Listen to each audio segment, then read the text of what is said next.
And now it's time for the top 10 worst NXT call-ups to the main roster of all time. Number 10, the Vaudevillians. The Vaudevillians recently debuted, so I'm going to give them time. But from what I can tell, they're going to have a very, very bad career in WWE.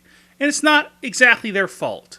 All of the wrestlers on this list, it's not completely their fault. They may be getting tag team title shots, but in the future, I think they're going to be jobbers. Number 9, Jojo. Jojo started out in Total Divas.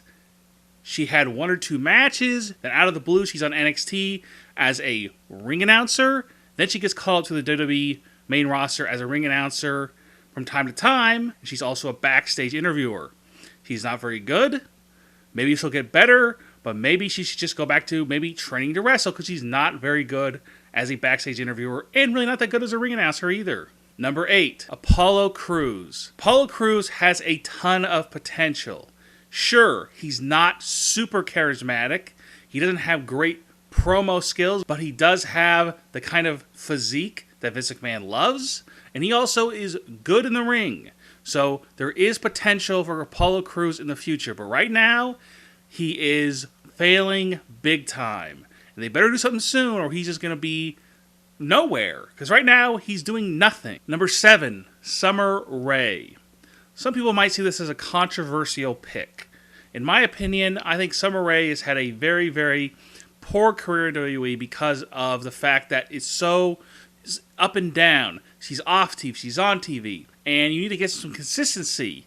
And right now, she's not on TV, so I don't know what's going on, and she may be on the chopping block soon. Number 6, Neville. Neville, former NXT champion, brought to the main roster last year, has had a very rocky career, and I think we've seen pretty much what WWE's going to do with him. He needs to do something about his personality and his character, and I don't know if that's something he can work on or if the writers can work on with him, but he needs to do something soon or he may be fired. Number 5, Ascension. Ascension, complete failure right out of the gate.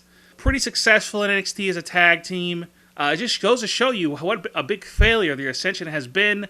They're basically a jobber tag team. Number 4, Adam Rose. He got a chance at the beginning for a few months there. He had the bunny, he had the music, he had all the things that you would think that a superstar in WWE would need to be successful, but he was not. So they dropped the gimmick, gave him some party pooper gimmick, put him in with the social outcasts. He's not doing too well right now, and it looks like he may be released too. Number 3, Bo Dallas.